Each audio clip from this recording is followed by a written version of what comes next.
You're about to meet a man who says there is another front line in this border battle. It's nowhere close to Mexico. In fact, it is 70 miles north in Brooks County, Texas. Ranchers there say they're fighting a war to protect their homes and yours from the people and drugs heading north to Colorado. This is the kind of stuff that happens out here. The smugglers give simple instructions: run for cover and don't get caught. They're just pouring in here. Hidden cameras capture an endless flow of illegal immigrants and drugs. It's just a way of life, having to deal with smugglers. Dr. Michael Vickers is a rancher who runs the Texas Border Volunteers. 3 for 9, I've got you with Tango 4. They look for illegal activity and report it to law enforcement. And this is what we do. We monitor the traffic on these trails.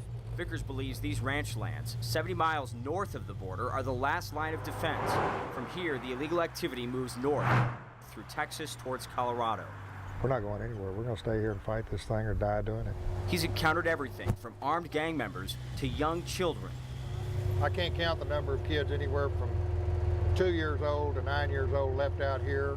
There's a Border Patrol checkpoint a few miles away. Smugglers get around it by going deep into the brush, right into Linda Vickers' backyard. When I walk out the door, I put my pistol and cell phone on. Her pets have found dead bodies. Yeah, that was rather grotesque, having your dogs bring up the skull.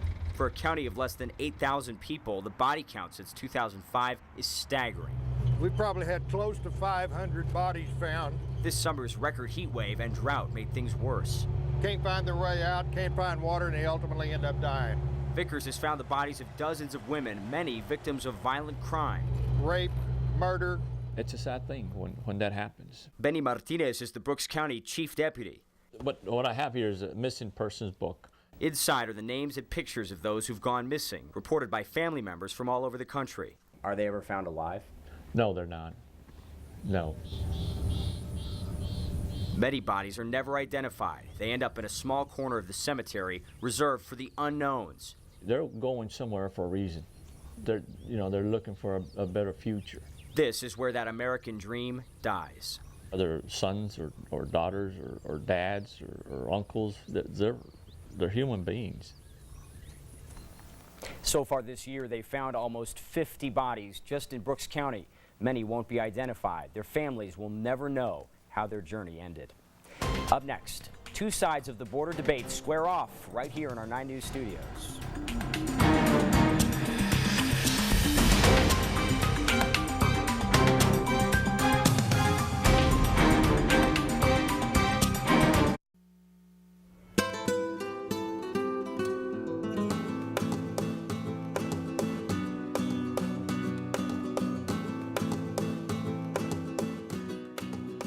You know, when you talk about the border, whether it's on our 9 News Facebook page or on 9news.com, we notice that a lot of our viewers out there have very, very strong opinions one way or another. So we thought it'd be interesting to bring two experts here into the studio to talk about our border battle series and some of the major issues on the border. So we're joined by Tom Tancredo, a familiar face to many of us here at 9 News, former state and U.S. representative, and most recently a candidate for Colorado governor. Also Julian Ross, who is the director of the Colorado Immigrant Rights Coalition. So thank you both for being here. We really appreciate it.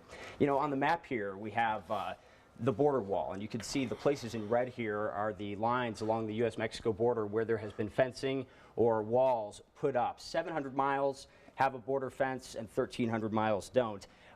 Tom, is that enough? There is no wall. There are about 730 miles of fencing of various kinds. 33 miles of all of that you see, 33 miles are the kind of double fencing that the Border Patrol has requested. And in fact, where we've got that, we find it to be pretty darn effective. The other 700 miles isn't effective? It's not effective whatsoever. Really, it's an insignificant, it's more for, I guess, propaganda purposes so that people can go.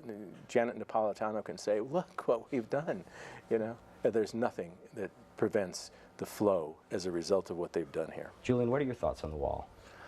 Well, I think first of all, you know, we all want a secure border. We all want to feel safe in the United States. And if you look over the last 10 years, we have invested billions and billions of dollars in really militarizing the border. If you go down to the U.S.-Mexico border now, there's 19,000 Border Patrol agents.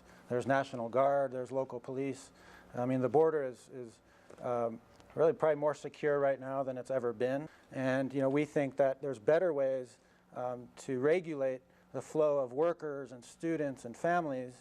And actually, by reforming our immigration laws on the interior, we can actually, I think, do a lot to secure our borders and secure our nation so that we don't have to build a 2,000-mile wall. And I absolutely agree with Julian in one case here, and that is that we certainly need to do something about reforming immigration laws. Absolutely agree with you, Julian.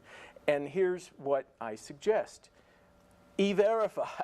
It is a great way to reform immigration laws. E-Verify simply means, of course, that you have a program operated now voluntarily by the Social Security Administration, and any employer can go online, go look at it, and determine whether or not the potential employee has given them a good Social Security number.